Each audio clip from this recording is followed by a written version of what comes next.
Hello and welcome to episode 1277 of The Sleeper and the Bus. It is Monday, April 1st. It's April Fool's Day. I'm your host, Paul Sporer, joined by Justin Mason. Justin, maybe we could have just switched who did the intro for April Fool's. We were trying to Oh, think see, of a yeah, bit, but we didn't do it. We got too much to cover in a nice little tight time frame.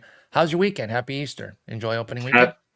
yeah. I mean, it was an absolute blast. Team starting off good for the most part, except for Bailey Ober. So Bailey Ober's like, I'm gonna give you a little April Fool's Day present a day early. But yeah, don't believe anything you see on Twitter today or Yeah, anywhere. exactly. Unless It, it's from Danielle's account about a yeah, wonderful new podcast coming out. even if your wife tells you that she loves you, like, go, oh, April Fools, I know this trick. Yeah, don't get caught up in that. But yeah, there's gonna be all sorts of funny stuff. Anything that gets you excited or really upset, step back and realize what day it Yeah, is. yeah, There was absolutely. already a great one by our friends over at the Alamo Draft House. That's the place that Jen and I always go to, where they're doing maize d'or. It's like caviar and gold covered popcorn for $10,000 with a 24 carat diamond ring in the middle of it too.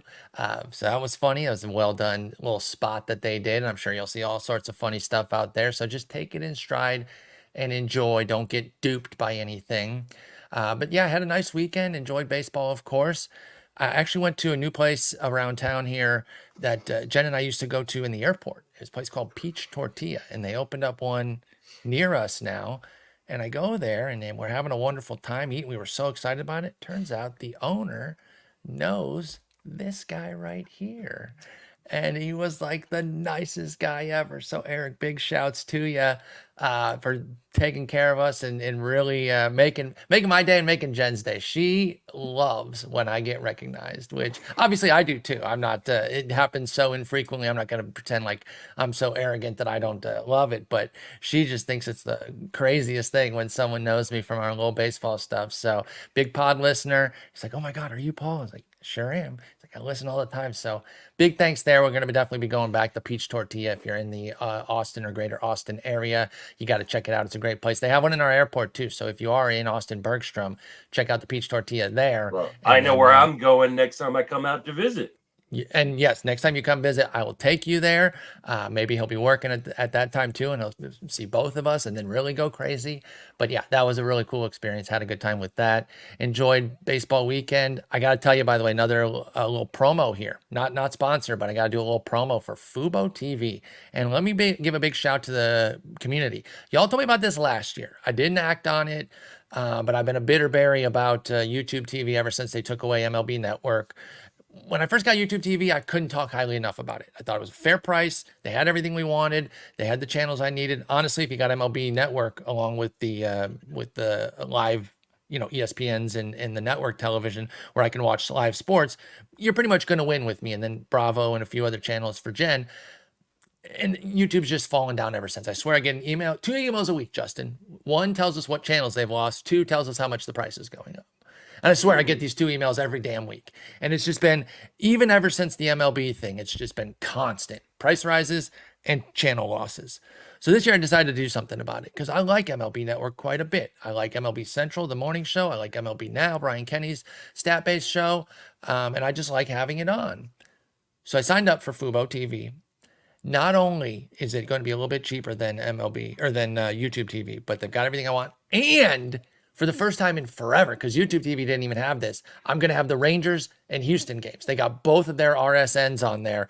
So I'm finally not blacked out of the two Texas teams. I'm excited. So I got to watch all those games this week. Got to watch a bunch of MLB Network, Fubo TV. If you're looking to make a switch and you're mad at YouTube TV, they I had a lot of I good things, but I'm I, out.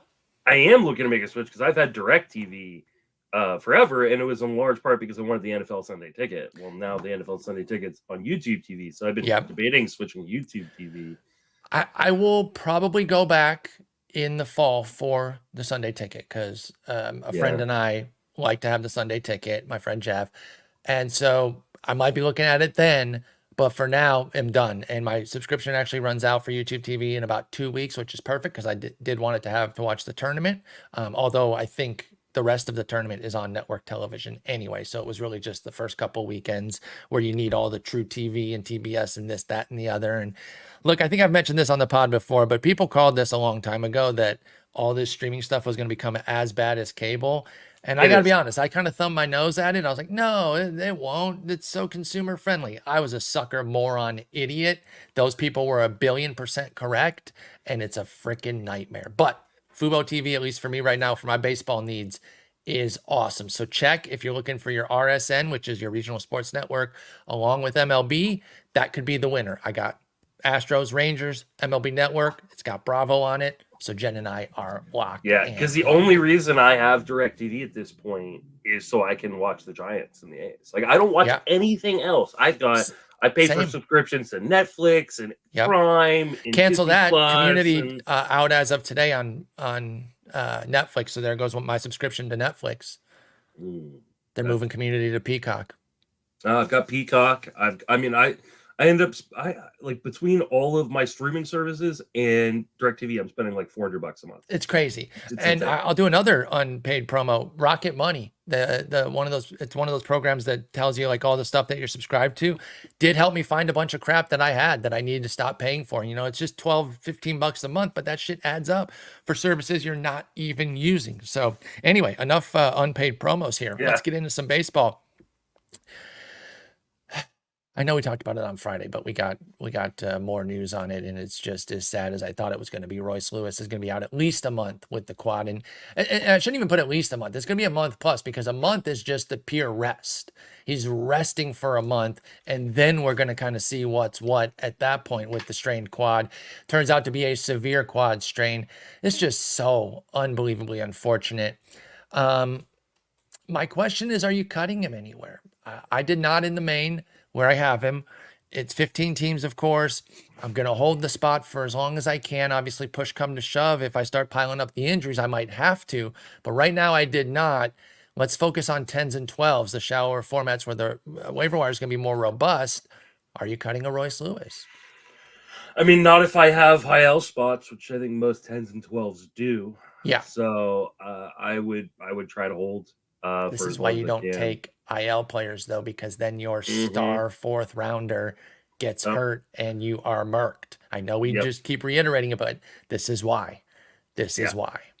But yeah, so you're holding as long as you can, yeah? Yeah, absolutely. I mean, this is, you spent a fourth round pick. You don't want to like throw that back, because he will get scooped up. This will not be a situation where you can throw him onto the wire and then go pick him back up a week or two before he's supposed to come back. Someone will scoop him up and stash him.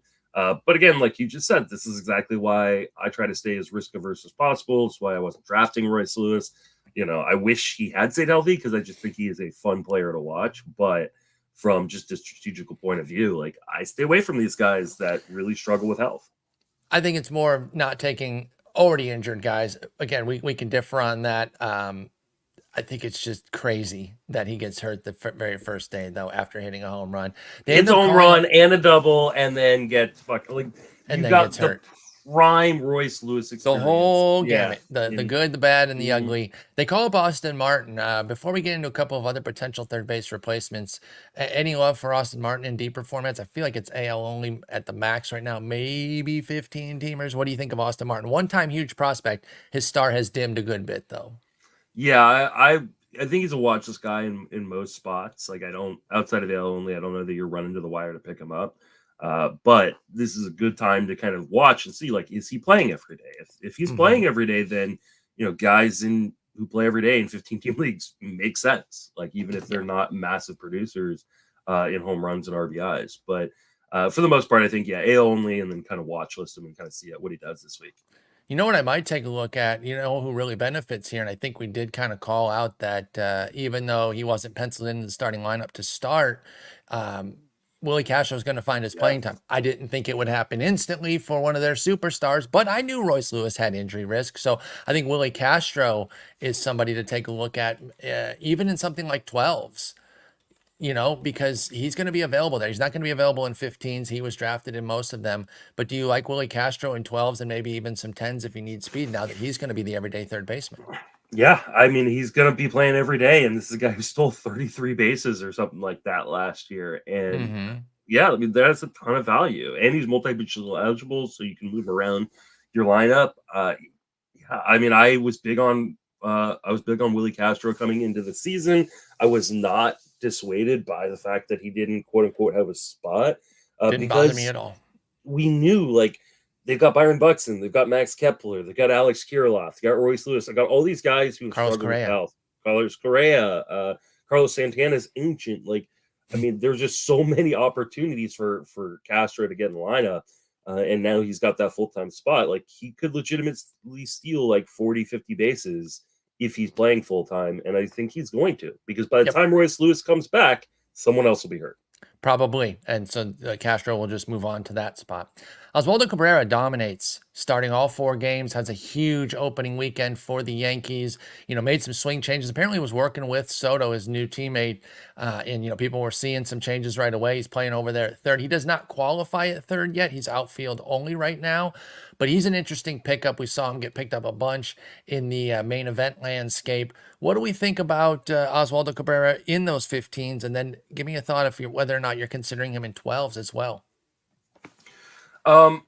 So this is an interesting one because I think a lot of it just depends on how long LeMahieu's out for. Because right now he's playing third base, and there's no real spot in the outfield for him with Soto and Judge out there. Yeah, right now. But again, this is another guy who could just end up being a full-time player rest of the way. Exactly. One, it's not like LeMahieu is that good anymore, and the Yankees don't necessarily need to keep LeMahieu as an everyday player. LeMahieu could just be like a utility infielder when he comes back. Plus, he's dealing with like a broken foot. Like, there's a fracture in his foot. Who knows how long he's going to be out for it? Cabrera is, he's shown some real plate skills improvements. He's got power. He's played every single game for the Yankees. He was a guy, like, I was not able to get any of the kind of big name closers this weekend, but I did get Oswaldo Cabrera in a few leagues. What'd you pay? Like $40.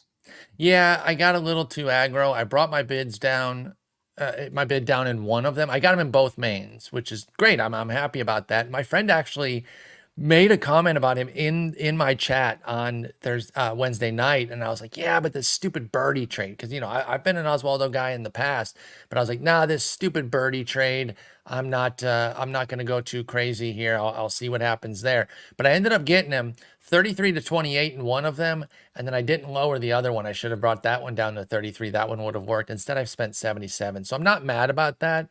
I wanted it to be a little bit higher because that was the Matt McLain cut, and I wanted Matt McLain off the team, so I kind of went a little bit more aggro. So obviously way too much, 77 versus 23 backup bid, but I don't, like, that's not killing me. I don't think I'm going to be regretting, even if he's somebody I cut in a month, Oswaldo Cabrera, a $77 flame out wouldn't be the end of the world there. I'm just mad because I wanted to bring both down, and I just forgot to bring the other one down because I was going back between the 2 leagues, and I just didn't bring down the 77 bid. But he went over 100 in like 8 or 9 of the leagues, upwards of 168. The guilds put 168 on him twice, 33 and 24 backups. So, it really should have been somewhere in like the 60s, even if you wanted to be aggressive on him. There weren't many backups that were coming in over 45, $50. But I like Oswaldo Cabrera. I'm excited. Classic Sporer year early. He was on my breakouts last year. We'll see. You're right. It's a week. Not even. It's a half week. It's 4 games. But I'm excited by Oswaldo Cabrera. And he will eventually gain third base eligibility. So if you can maneuver, maybe he could be your Royce Lewis backup inadvertently, or indirectly, I should say. We're not going to talk about him today, but the classic Justin Mason year early is Brady Singer. I know. And then has the big Sunday game. Actually, we are going to talk about him. Look. Okay. Under the Justin Steele replacements. Yeah. So JD Davis pops off in Oakland. Hey, that accidental pick where I got autoed him because of the clock change worked out because I actually ended up starting him too. What do we think about a little JD Davis action? We know the playing time's going to be there. Hits a couple bombs. He's got power. Is he somebody to pick up in 12s perhaps for your Royce Lewis replacement? I think he is if you need power. I mean, I know it's Oakland and people are always afraid of that, but JD Davis has real manpower, and this would be like his first time where he is getting just like full run. Like there is nobody else in Oakland. Now, long term, like he probably gets traded at some point at the trade deadline to Sure. go and maybe becomes like a backup corner guy or a guy who platoons. But for right now, You sure Carney Lansford isn't chasing him down for some playing time? good. But like right now, like this is like a perfect like guy you can like get off the wire in a number of leagues. I mean I drafted him towards the end of my main event, so he's been really nice just sitting in my CI spot, hitting bombs. And I mean like if he hits 35 home runs, like I'm not going to be surprised. Like I'm JD not Davis either. has always had power, it's just never gotten the full-time playing time he needed. Exactly. JD Davis absolutely rakes. He was picked up in 99 OCs, which are 12 teamers, the RotoWire online challenge, online championship rather. And so there 12 team viability there. I think 12 team viability in your Yahoos and your ESPNs as well, especially if you use CI, but to be your Royce Lewis replacement. Now, he's not going to give you the speed that you were hoping from Royce, so depends on your team context. But I do like JD Davis. I keep wanting to say JD Martinez. Justin Steele out a month with a hamstring. That was a real bummer, man. Made an excellent play on a bunt. Grabs the back of his leg immediately. Does the yell into the glove. The yell into the glove seems to always be bad news. Like it's like they know, and so they're pretty pissed about that. I imagine you're holding everywhere with Justin Steele. Yeah, I think you have to. I think you got to go as long as you can. Yeah. Without, and it would have to be pretty extreme to need to cut him in a non-IL situation. Ben Brown called up. Let's talk about him first because I think he debuted on Saturday. So for the main event universe, he got in there on Saturday, which made him eligible to be picked up yesterday. Any love for Ben Brown? Like it was a relief appearance, but he could get in the rotation because I don't think that they're that interested in Drew Smiley. So what do you think about Ben Brown in a 15 team or deeper situation? I'm a little worried about Brown. Like Brown was like a top tier pitching prospect for like a quick minute, Mm-hmm. and then he walked the yard last year. When he got Uh, murdered in this outing, I should point out too, 6 earned yeah, in an inning and 2/3. But it did make him eligible. yeah. I mean, I kind of want to wait and see a little bit, and I think other people are going to probably be more aggressive because he does have a little bit of that prospect pedigree. But the control problems, are just a little bit too scary for me. I don't know how deep he is going to go into games, how long he's going to be into the rotation for. So I'm probably a little bit more skeptical of just running and grabbing Ben Brown right now than other people are. I didn't even have him on my bids yesterday. I would rather pick up relievers that might get saves in kind of scary situations. So I'm not as in on Brown. No, me neither. I don't think you need to really take a look at it. We'll see what happens. This week he's not going to get the start unless it's like a late week start right now, but I don't think so. Smiley looks like he's going to be going on Wednesday. And the weekend is Hendricks, Wicks, Imanaga. So I don't think they're going to do any shuffling there. So I don't think he's much of a play. Some potential replacements for Justin Steele in both shallow and deep formats here. Like in the shallower formats, guys like Jared Jones, Jack Flaherty going to be available. Deeper, you're looking at like a Paul Blackburn and Brady Singer, two guys that popped off this weekend. Let's start with Jared Jones. He went crazy. 10 strikeout effort, looked every bit like the guy that people were excited about. I know that you had mentioned that you sat him in this first outing, which I totally understand. Be a little bit cautious with it, kind of see what's what. But he looks great. How do we feel about Jared Jones after his first start here? I feel fantastic. Unfortunately, going up against Baltimore, I don't know how great I feel about starting in this week either. I think you But sit. yeah, I'm going to start him in one spot where it's either him or Brandon Pfaadt, who's going up against Atlanta. So I think I'd much rather have Jared Jones at home versus the Orioles. I don't know if I'd much rather, but I would rather. I would rather. Pittsburgh's still a really nice park to pitch in. So True. Pfaadt having to go, I think, to Atlanta like that to me is just a little bit. That's terrible. A little bit scary. And I love Pfaadt, and Pfaadt pitched really well this weekend too. So, but yeah, I mean, I think Jones is a must pick up in every league. If for some reason he is still on your wire, like 41% at Yahoo. There. I know. So like he should be rostered in every format. And I mean, there's a ton of strikeout potential. The walks were a little bit concerning, but I think, watching the outing, I think I chalk a little bit of that up to just a little bit of nerves. But man, when he was hitting his spots. Like, he was unhittable. 10 strikeouts is, great sign of that. So, yeah, I think Jared Jones could be here to stay. And yeah, if you got him on the wire, like, he's the guy to go after right now.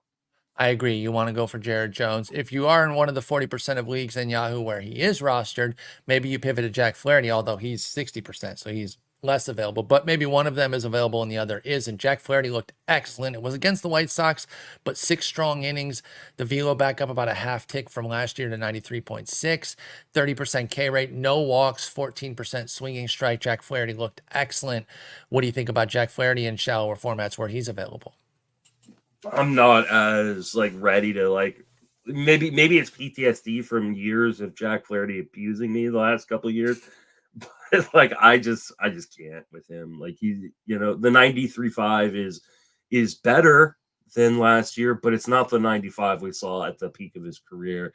Now he could build up to that, and all of a sudden midsummer he's 95, and we're like, hey, it's old Jack Flaherty back. But I think there's just a good chance that he is the Jack Flaherty we saw the last year and the year before, which is someone who just torches your ratios. So I'm probably staying away from Flaherty for other options. Yeah, I don't agree. I'm definitely in on Flaherty, particularly this week with a trip or a host of Oakland. Got them coming into town, so definitely in there. It gets Minnesota at home the following week, so we'll kind of see where we're at there. I mean, obviously it depends what's available, but if Jones is, I'll prioritize Jones over Flaherty. I got no problem with that. But in your 12s, I don't know. If he's already 60% rostered at Yahoo, there's obviously not a ton of guys that are going to be, or he's not available in a ton of leagues. So there's some love for Flaherty. I don't know. I think you might be missing the boat a little bit on Flaherty. I understand the previous burnings that could have you a little bit nervous. Gavin Stone's at 57%. Tyler Wells is at 55. I like both those guys. Waka's at 53. The other Royal that we're going to talk about here is very low roster rate at Yahoo. Paul Blackburn is free. He went and popped off. So I like Flaherty a bit more. I think, of these 4 guys, Jones, Flaherty, Blackburn, Singer, I think Flaherty's on the best team. I do think my Tigers are the best team there. I know you're a KC guy, so you might, I'm a you're a Pittsburgh Pittsburgh guy. guy. So maybe you like Jones's out. But I like the Tigers too. So I think it's arguable that the Tigers are the best team here. It's definitely not Paul Blackburn's team, that's for sure. No, but let's talk Paul Blackburn. He dominated Cleveland. We've seen flashes from Paul Blackburn before. We even saw an extended, couple month flash a couple seasons ago. But he looked pretty sharp on, I think was it yesterday or was it Saturday? Either way, it was over the weekend. Not much on the strikeout front though, but did go 7 innings, velo up from 91.9 last year to 97.2, so just about a mile an hour. Very few walks. In fact, I think just 1 walk in the 7 innings. But again, only 3 Ks and not much swing and miss stuff behind it with an 8% swinging strike rate. That's never really been Paul Blackburn's game, though. He's a ground ball guy who can succeed at home. This is more of a deeper league play. Were you interested in him at all heading to Detroit this week and then hosting Washington next week? I thought with those 2 outings, as much as I like my Tigers, the offense is not the scariest portion of that team. I think they're led by pitching. I had Blackburn on my list, and or as you call it, waterfall, like Jeff Erickson says on the RotoWire, where you got him deeper in your list. I didn't get him because I got my other guys, but I was interested in Blackburn. What about you with the next 2 starts being at Detroit and home to Washington? Yeah, I don't mind him as a short-term streamer. The problem with Paul Blackburn is the lack of strikeouts combined with how bad that team is. Just makes him really, really difficult to use because you're not going to get strikeouts and you're not going to get wins. And that's 2 of the 4 categories. And then the ratios, those things can be fleeting, right? Like, you can just have a bad outing that's not really your fault, that ends up just destroying your week. And so while Blackburn, especially in 15-teamers, makes a lot of sense to stream kind of during this, during this stretch, there's very limited upside and a huge amount of downside if he just, gives up a home run or 2, on a bad day. It's just not that much in 15-teamers though. So that's know. why he wound up on my list. It's just what else are you going to go for? And this is why I went for relievers this week. I just, I definitely had some starters on my waterfalls, but like I leaned heavily towards relievers, and other starters will emerge. Yeah, I mean they will, and minor leaguers will come up, and so we'll see. We'll see who emerges there. But I liked Blackburn with these next two potential starts. We take it start by start with somebody like Paul Blackburn, and you do have to be careful because there is no dominance, so he's at the mercy of batted balls. Yeah.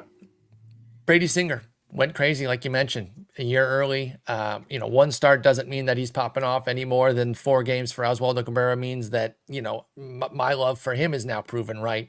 But it was the Brady Singer that you were hoping to see last year with a big dominance play. 18% swinging strike rate led to 10 strikeouts in the 7 innings, just 3 hits, just 1 walk.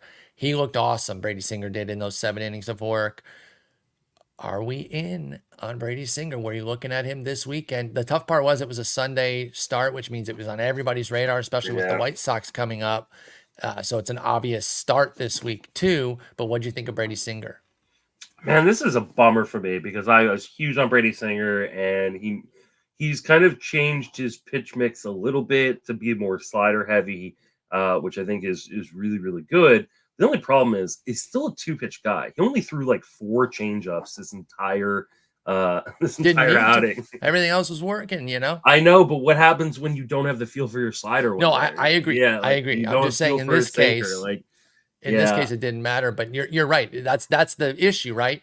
Is that it's not that two pitch guys can never have success. It's what do you do when one of those is out, let alone, those days when maybe both, one's off and the other's mediocre, and you have no third pitch to consistently turn to.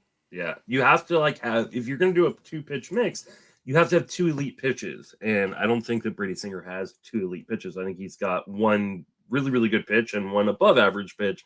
The slider being the great one, right? Yeah, the slider being the great one. So, to me, I feel like this is a little bit of fool's gold until we start to see that changeup start to increase a little bit in usage. Even if you just get a 10%, or find a different third pitch, I just think this is going to have bad results in the long term. Now, for right now, don't worry about the long ride run. with it. Yeah, exactly. But for right now, I'm totally fine riding with it. This was a guy that I talked about. I can't remember if it was here or on my other podcast, but as hey, he's got a really soft opening schedule. So enjoy the really soft opening schedule and the good home park. And maybe you can, ride with it for a little bit. But yeah, until I see a third pitch really develop, I'm not going to be all in on Brady Singer again. I think at least in my main, he was drafted in 1. He was drafted, and somebody probably saw that he was opening Minnesota, which is a solid team, by the way. But it was at home, and then the White Sox after that. That's originally he was supposed to be at Baltimore and then home versus the White Sox this week. He wasn't supposed to pitch on opening weekend, but Michael Walker getting hit with the comebacker moved him up. Well, frankly, I like that better. I don't want anybody against Baltimore. Yeah, Baltimore. Yeah. This ended up working out better because Minnesota, again, I respect them. They're a good team, but I like Baltimore. I like facing Minnesota at home and then the White Sox this week. But in my league, he went $10, Brady Singer, with a $9 backup, right? So that's a literal spot start. I would, if he does well here, I might bench him and see what happens against Houston the following week, or I might just flat out cut him. I don't know that you need to hold Singer, even if he dominates the White Sox. I don't know if you need to hold him beyond this week. I'm totally fine treating this like a literal spot start and then going from there. Not even necessarily team streamer, depending on what your pitching looks like. Because, like I said, he gets Houston the following week, and I don't care how well he does here. I ain't starting him for that one. Yeah. Sean Murphy out for a month, at least with an oblique. Hey, Travis d'Arnaud is relevant again. Now, there is a lot of depth at catcher, but first off, do you have Sean Murphy anywhere? Yeah, unfortunately, in the places where I've got Sean Murphy, they're either draft champions or they're leagues where Travis d'Arnaud's already drafted because of 15-team 2-catcher league. So that's David Fry to the rescue, baby. We talked about David Fry on Friday, and he was my $1 pickup. For $1, I like it. In those leagues. So just kind of a bummer. We were all kind of texting, you, me, Jason, and And like Jason's all like, oh, Sean Murphy just destroyed his oblique. And It, thankfully it's only grade 1, and so he should only miss like 4 to 6 weeks. it sucks though, But man. still sucks, yeah. I love Sean Murphy, and I was actually I didn't get him anywhere, so I kind of got lucky. But I was back in because I thought that people were making too much out of the quote unquote bad second half when it was really just bad 55 bad September plate appearances. But obviously this injury stings. Looking at Yahoo, where that's often one catcher, so there's some availability here on some guys. Elias Diaz, Alejandro Kirk, and Travis d'Arnaud and Shea Langoliers are all under 20%. So is Ryan Jeffers. So is Tyler Stevenson. To my point. It's wide open. Yeah. Are you just streaming like week to week, or do any of those jump out to you that you would want? I think I'm streaming week to week, especially in like a 10-team or 12-team one catcher league. Like, just look for matchups and play them. Bo Naylor's 43% even in Yahoo. Campusano's 52. So you mean you have a chance. Bo Naylor is in a straight platoon right now? He is in a straight platoon. Yep. Like I said, he would be. Yeah, he is. You did not. You said they might play Austin Hedges more. You did not say that they would be in a straight platoon. I said he would not be the quote unquote full-time guy. You said said they've played him before. Watch out for that. You were correct. But let's just keep your words what they are. All right. All right. This week it's all righties though. So will Hedges even get one game? Do you think? You think he just gets? Yeah. Oh, yeah. I heard that he's. Will. I heard that he's Bieber's personal catcher too. I'm sure he is. So if he starts tomorrow. If Austin Hedges starts tomorrow when Bieber starts, there you go. So he'll automatically go again with Bieber starts and against lefties. Now the following week they only have one lefty, and it happens to be the Bieber start, but Bieber is a 2-start guy, so he might get 2 starts next week. Austin Hedges. We're not advocating picking up Austin Hedges. This is more about if Austin Hedges gets more than that, we start getting really worried about. Then there's trouble about Bo Naylor, absolutely, especially in one catcher leagues because catcher is just so dang deep this year. So be mindful of that for sure. All right, let's continue on here. SP meltdown reactions. I just want to see where you're at. Let me know where, if anywhere, you're cutting these guys and what's going on. Let's start with your boy Bailey Ober. Maybe all your hype of him kept you out of him in the main event because people were really pushing him up, and then he goes out and just melts, dude. Now this is exactly the Bailey Ober downside, right? Is home runs. Like it's as straightforward as it gets that like when he's off, it's usually home runs that gets him, 3 bombs and just a nightmarish start. What are you doing with Bailey Ober after the meltdown? Nothing. This is not like something I'm super not even sitting him, right? No, like I mean neither. I can't imagine there's a spot in which he's getting sat for me. Like if somebody drops him off of this, I will run straight to the wire and pick him right up. Like and I would pay a premium to do it. Yeah, absolutely. I totally agree. Cannot agree more on that. Just don't overreact here. This is a nightmare start. You paid way too much of a premium for that. The rest of these guys, though, you didn't. So I had to include Bailey because people would say, why you didn't talk about Justin's guy to protect them or some crap. But, of course, we were going to talk about him. But these next 5, they're a bit more open, especially if you drafted them in 12-teamers where there's going to be more options. Let's go to Miami because we got a lot to talk about there. They had a lot of spring standouts that were going to cover all their injured guys. And AJ Puck was looking pretty excellent in spring. Had a really good year last year, too, in the bullpen where he really cut down his walk rate. Well, what the hell happened with that? 43% walk rate with 6 free passes in his, in his 2 innings of work. Led to a minus 36% strikeout minus walk. That's pretty rough, Justin. But AJ Puck, a 2-inning nightmare, velo down. What are we doing here? I mean, I was not in on Puck coming into the season. I'm still not in on him as a starter. Gets the Angels this week, though. Let's say you were in on him. What would you be doing then? I mean, I think if you start me against the Angels, and it'd be okay. Just gotta avoid Mike Trout. That's kind of where I'm at, right? If you got him, I think you stick with Puck this week, and then if it's another dud, he's got a trip to the Yankees after that. I think it's a cut. I agree. But if he settles down here, this scares me, especially the velo drop. Like this is a guy who's dealt with a lot of injuries. He's not used to throwing innings because he's been a reliever. He didn't throw innings on this one either. Only 2 innings. Man, that was be up, but no, not. That shit was brutal, dude. Like that was so freaking brutal. And most people ate it. Like, it's just, I mean, I haven't checked Matty Wood's little thing of the meltdown meter or whatever he does. I don't know exactly what it's called, but it's something the terrible outing meter. Of course, the first one I see is Bailey Ober. I was going to say Bailey Ober got to be up there for sure. 100% started in mains, 100% started in OCs. Max Fried. Oh, I totally forgot Fried and Nolo. Yeah, they had a rough one. Okay, well, while you're looking up that one, let's bring up another Marlin here, Trevor Rogers. Now, didn't have quite as much hype, but coming back from injury, also had a solid spring. Goes out. It has more swing and miss, but also dealt with some walks, 4 walks, along with 6 strikeouts in 5 innings. This was more of a standard issue, crummy start than nightmare, holy shit, like Puck and Ober's. Yeah. So what are we doing with Rogers? I think he's kind of a team streamer, especially in 15s. Yeah. But even in 12s, like I still like Rogers quite a bit. So I'm not like overly worried about it as of yet. Trip to St. Louis this week for Trevor Rogers. Ooh, that's good part. St. Louis, solidly decent lineup, and they crush lefties usually. So I would probably sit him this week. Okay, and then you're not starting him next week for sure, even if he goes and throws a no-hitter this week because it's Atlanta.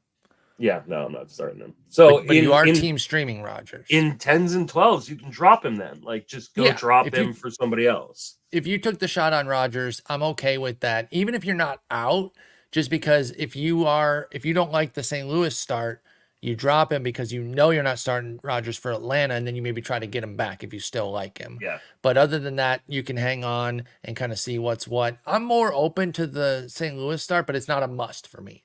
I agree with you on the team streamer aspect, meaning maybe I go ahead and start the St. Louis one and then sit for Atlanta.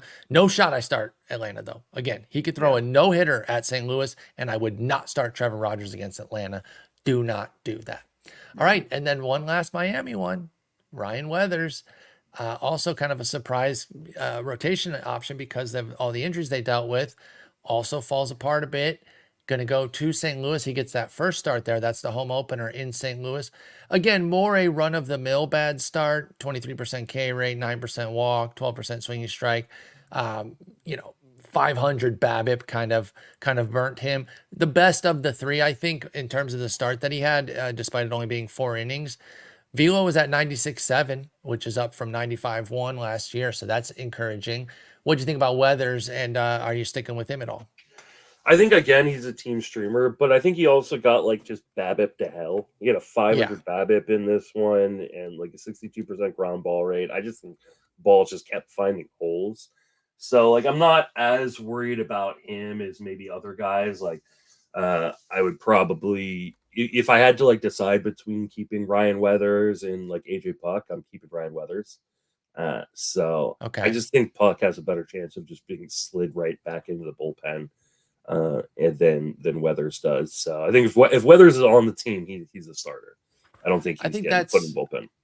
I don't think he's going in especially right now, because like who are they going to turn to with all the injuries?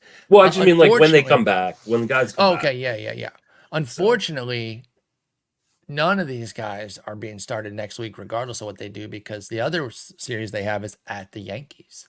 Yeah. So Puck and Weathers can bounce back with big gems, and you're still sitting them next week at New York, and then like I already said with Rogers versus Atlanta, and then Max Meyer, he gets the start today. He actually gets a 2-step this week, Angels and at St. Louis, so we'll kind of see what's up with him, but he's another guy that had a lot of intrigue. So far so bad for the Marlins, unfortunately, but I don't want to jump off these guys too quickly. It's only been 4 days and I'm already seeing the crazy overreactions. We get it every single year. But it always surprises me that people do not learn and they don't just react unless there's a skill change or like a skill change or a role change. Like just don't overreact right now. Luis Severino, not a great outing for him either. Got roughed up a bit early. Ended up 22% K rate, whatever, but only 6% swinging strike rate in his 5 innings. No walks. So that's a positive, but the velo was down a mile an hour to 95.5 for Severino. So kind of a mixed bag in terms of the skills, but a 550 BABIP. So he was a bit nickel and dimed as well. I like Severino coming into the year. I don't think I'm jumping off here. 10s and 12s, again, these other guys here, we're talking mostly in the 15. I want to know where you're at, because there a lot of them are available in 10s and 12s already. So you can make your decisions there a little bit more openly. Severino's going to Cincinnati and Atlanta the next 2 weeks. Yeah, you're not starting him anyway. So, like, I don't mind dropping him. I don't mind and hoping he just kind of lasts if you want to get back in and you need the spot, because he did give up 12 hits, 6 runs. So, yeah, I think I do cut Severino in the shower leagues. What about 15? Would you have cut Severino yesterday? Probably not. I don't think I would have. I mean, another guy who just got BABIP all to hell, 550 BABIP yesterday. Like xERA, the FIP, the xFIP, like said he should have been like not great, but at least mediocre. It was 10 singles. Start. Yeah, like a double and a homer, you know, the 2-run homer by Hoskins, a double by Adames, sure. But it was 10 singles. Yeah. So I still like Severino. I'm holding in 15s. The only reason I'm cutting in 10s and 12s is because it's at Cincy, at Atlanta after this. You're not going to use him for 2 weeks. Pick him up. Exactly. So I think you take your chances. And if somebody scoops him, you tip your cap and you move on. But I want to use that roster spot for the Singers of the world and try to get some starts while I can. Even somebody like Blackburn, I think I'd pick up for the Detroit and Washington starts over Severino right now. So not fully out on him, just acknowledging devastating matchups coming up. Kenta Maeda got murked, and he's kind of like Ober. I mean, he was on the Twins last year, and he fits their model. Great core skills, but home runs when there's trouble. And guess what? There was trouble, and it was home run related in Chicago there. He gives up 3 bombs, so it ends up being 6 runs on 7 hits and a walk and 3 1/3. But he comes back with an Oakland start this week. So I'm inclined to still stick with Maeda and run him out there. But where do you come out with Kenta Maeda? I think this start against Oakland is a really big turning point for Kenta Maeda. Because the velocity was down, like it was like 89. And I don't think he can live there. Like if he's throwing 89 regularly, like that's too scary for me. So if he gets murked versus Oakland, I'm done on Kenta Maeda. Not that I was in on him. He was not a guy I was drafting this year, but like if he was on my roster and he gets lit up by Oakland, then yeah, you're gone, dude. And I agree there too. Like I like Maeda definitely more than you. But if he gets smoked by Oakland, you got to go situation for sure. He gave up a ton of hard contact. He did. I mean, it's homers. Like the ball was leaving the yard in a hurry. Like it was not good. He was leaving pitches fat. Velo was down. There's reasons to be concerned, but you know, windy. Maybe didn't appreciate the weather. I don't know. I don't want to make excuses for him. I'm starting him versus Oakland, but it's do or die here. Yeah. I'm starting, and if it flops, auto gone for Kenta Maeda. All right. Got some closer news here. And obviously we know the 2 big guys that were going for heavy prices, actually a third, depending on how available Abner Uribe was and when you drafted and what was up with Devin Williams by then. But let's get into this and see where you're at. Jason Foley's prices were sky high, over 200 plus in all the mains where he went. And I just couldn't do it. And God, it took 1 week, not even. It took a half week for me to realize why I fucking hate chasing saves so much, Justin. It was a nightmare. I didn't get him. I didn't get Ginkel. What do you think about Foley? I think my biggest fear is that Hinch has been clear that they're going to play matchups. It's just that he looked good in 2 saves, so people jumped big. Where were you at on Foley? I got Foley in 1 league where I spent $17 in labor, but that's a $100 fab league with no $0 bid. So I probably overspent, especially because your rebate got one for $6. Oh, that hurts.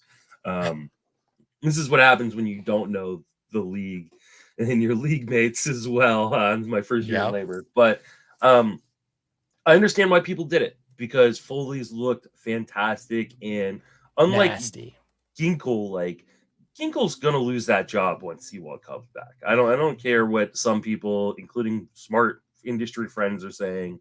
Ginkel could hold the job all year. He's not holding the job all year. He could get the job back if Sewald fails when he comes back, but they're gonna give it back to Sewald. Whereas Foley could just run with his job. I know that Hinch has said they're gonna play matchups. I do believe that's the truth, but Alex Lang struggles with his control.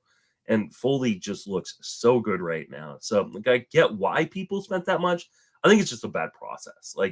you're spending way too much of your fab. There are people right now with under $300 worth of fab left, and we're not even like, or we just got to April today. Like, it's like you just won't be able to compete at the end of the season or in the middle of the season if you got hit by a bunch of injuries without that fab. And like, I put $100 bids on Foley. I didn't get him anywhere. My biggest bid on Foley in NFBC, at least, was not the smallest bid that he went for in the entirety of NFBC. So like, I just was not getting him with 100. I think I did $113 or something like that. He didn't go for $113 in any main event league. So to me, like, I get why people did it.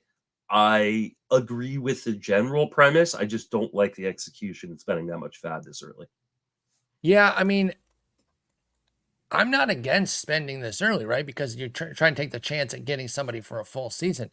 I just don't know that Foley and Ginkel are the guys for me. Because again, Hinch has been clear that it's going to be, matchups based, and they're really, like, as good as Foley looked throwing 100-mile-an-hour sink pieces. It was great.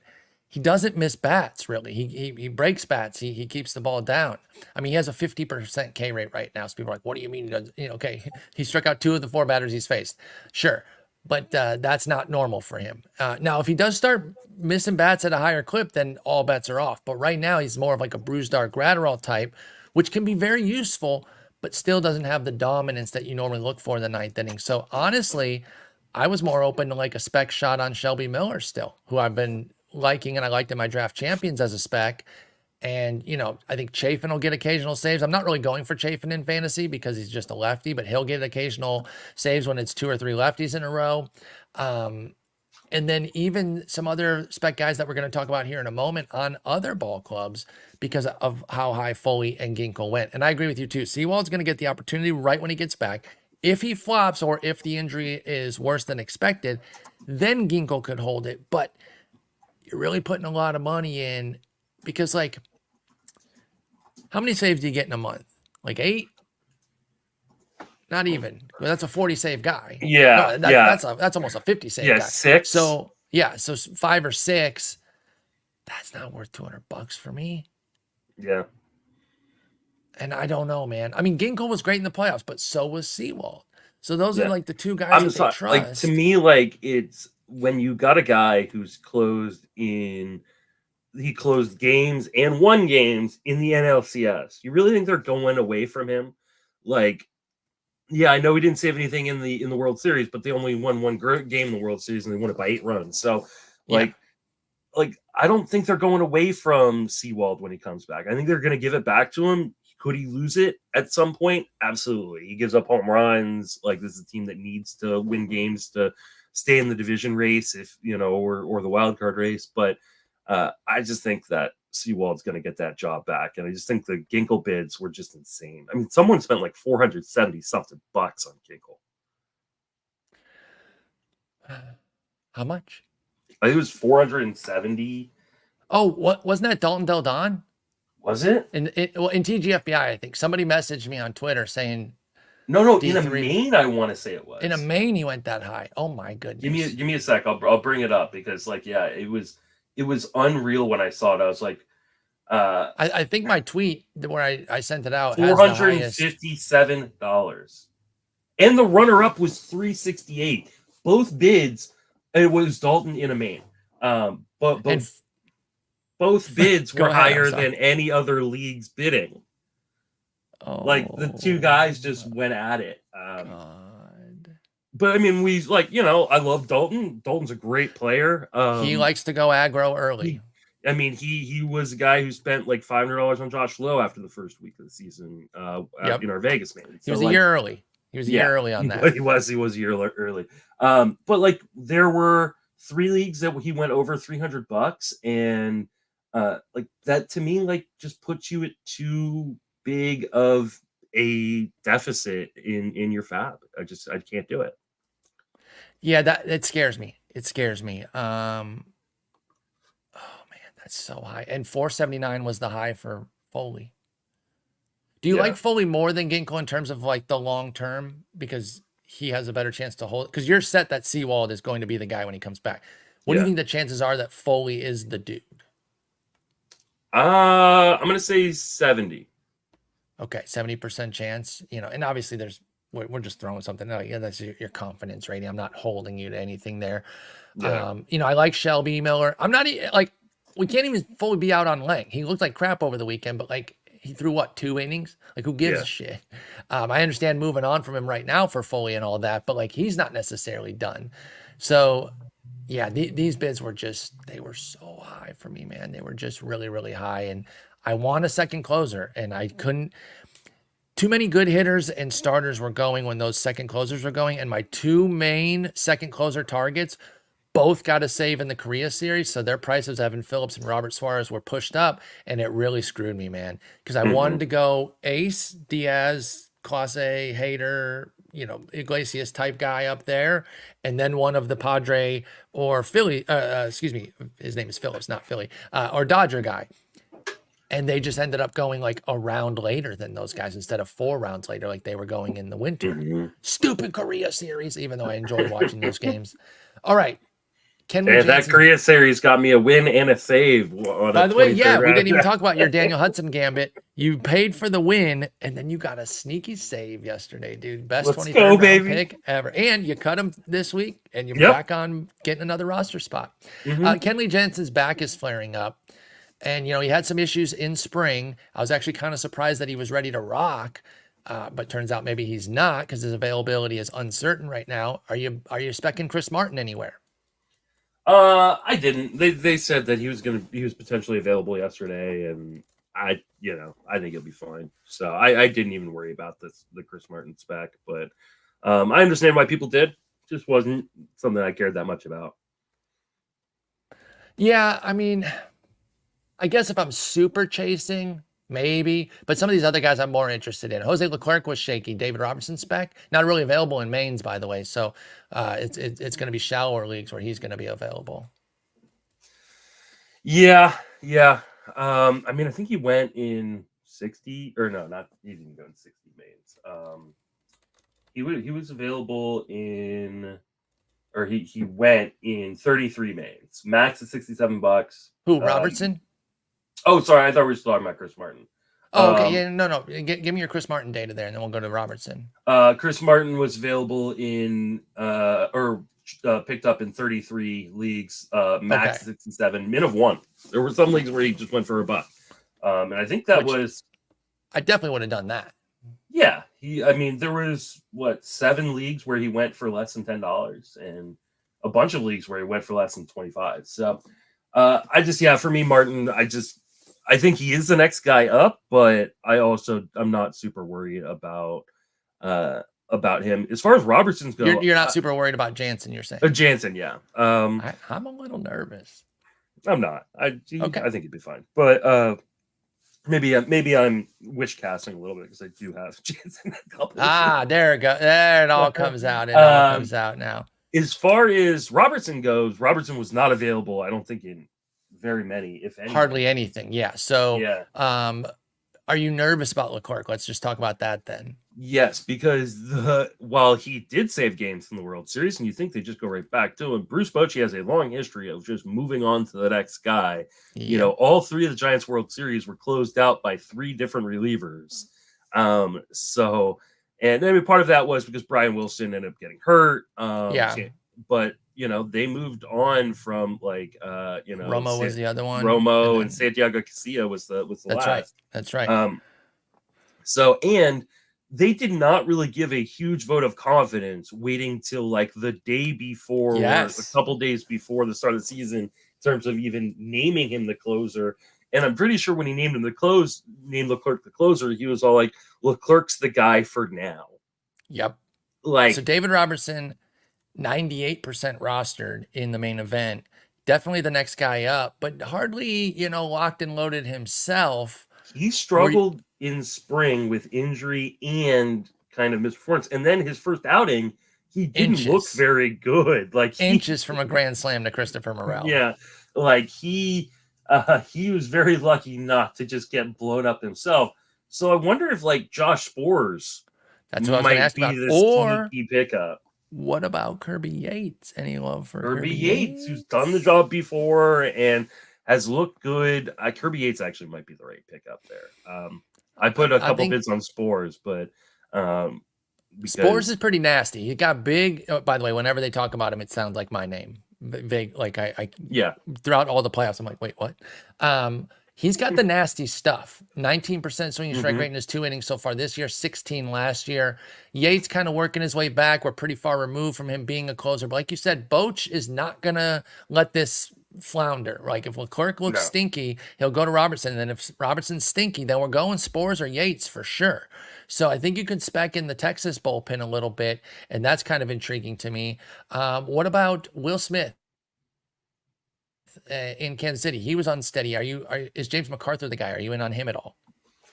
McArthur wasn't really available anywhere in the leagues I play in. Yeah, he got scooped in So most the deep leagues. What about 12s then? Would you go for McArthur I there? would, but I put a couple bids just on and I always pronounce his name wrong. John Oh, Scribbery Schreibner. I Schreiber. forget. Thank you. Schreiber. Yeah, I John put a couple. Schreiber, who they got from Boston. Excuse me. Yeah, bids on him because Kansas City, while they're definitely looks like they're trying to compete a little bit, they also are a team that have been cheap in the past, and maybe they don't want to Yep. bump up McArthur's value in arbitration. So yeah, I put some like $2-3 bids on Schreiber and got him in a couple places just to be a little bit sneaky there. The Kirby Yatesian type play could be Nick Anderson, who It he's could never be fully if he's healthy. closed Yeah. and always dealing with health issues, but he is in that bullpen as well. McArthur's the guy. I like Schreiber as the secondary. McArthur's the guy to go for if you're out on Smith. Yeah. Schreiber's the next one, but Nick Anderson, Chris Stratton, keep him on your radar there if you're really deep specking. Tanner Scott, back to looking sketchy. He kind of fixed himself late in spring. And so people were kind of saying, okay, I'm less nervous about that. My boy Nard Dog, I'm out on him right now, Andrew Nardi, because he's looked nightmarish in spring and to start the season. Anthony Bender was the spec I took when I cut Alex Wood. What do you think about the Tanner Scott, Anthony Bender, Andrew Nardi situation in Miami? And is Sixto Sanchez the Yatesian guy that's like down the list? I don't think know. I'm just Sanchez saying. is, but yeah, Bender was my most picked up player this week. So, Oh, okay. Awesome. I didn't even know that. I didn't know you were hot on him. he was backup to Foley and Ginkel, but considering I didn't get them pretty much anywhere other than that one spot in labor, I got a lot of Anthony Bender for $3. And I feel pretty good about it. Tanner Scott scares the crap out of me right now. Not like this isn't about a box score scouting or anything like that, but like I watched every single one of those Miami games. And man, when he was in, he looked just like completely overwhelmed by the situation. And he's really having trouble finding the zone, which has been an issue for him in the past.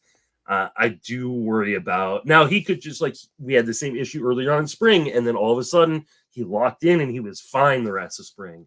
But it's Peer said around how long will Miami give him in this role if he continues to struggle? Yeah, I think that's an open question right now. We got to figure out where they're at. Bender was my go-to, like I said, because Nardi not looking so good. Scott been shaky as hell. Michael Kopech pitches in the 7th and 8th inning across his 2 outings there, including a 1 2/3 outing. Look good, but no save opportunity for the White Sox to really see where they're going. Do you think Kopech's the guy, or should we be looking at Brebbia and Kopech's the stopper? I think Brebbia is the guy and Kopech's a stopper. I think Kopech, gets a lot more value for the team as a multi-inning guy. And I think that they're going to let him be kind of that guy who can go 2, or 1 and 2/3 innings, in the 6th or the 7th inning when they want. I think Brebbia came in a tied game in the 9th, held his own, and has pitched on back-to-back. So I think that Brebbia probably is the guy. The problem is you're just not going to see many save opportunities in Chicago because they suck. Exactly. So that's why I had them last, because even if situation did kind of play in his favor, whether you like Brebbia or Kopech, whoever, they're not going to win very often. They are not a very good team. Hey, they held their own a bit with my Tigers. You know, 3 one-run games, but I did like how my Tigers fought there and did not buckle on the road, getting everything done. So, yeah, crazy situations at closer right now. I didn't even mention Abner Uribe. He had 2 saves as well. I kind of skipped to Ginkel there. But looks like he's the dude, right? You cut Trevor McGill where you were specking? I held on to McGill just one more week in a couple spots, Oh, okay. but Pardon me. I thought you said you cut him. Pyomps did get the save yesterday, but Uribe had worked back to back, so That was an unavailability thing, yeah. So what yeah. made you keep McGill then if Pyamps was the one getting the backup save? I just want to see what they do. I do still kind Okay. of wonder if this is going to be a committee situation and they just went to Uribe for the first couple times and maybe they go other places.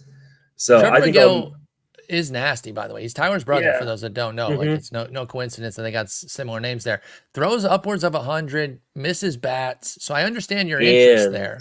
And he's not subject to arbitration. So like, yeah, he's like Bang. 35. So like, I just wonder if Milwaukee, who's cheap, says like, hey, let's get McGill in the mix and But not let Uribe any of gets the these first guys. 2.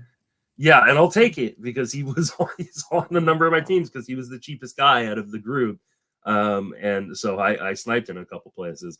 I hope it is Uribe because his stuff is really, really good, but he does have tendency to struggle with control a little bit. And Yes. so if there are a couple blow-ups, I think they can move quick to one of these other guys.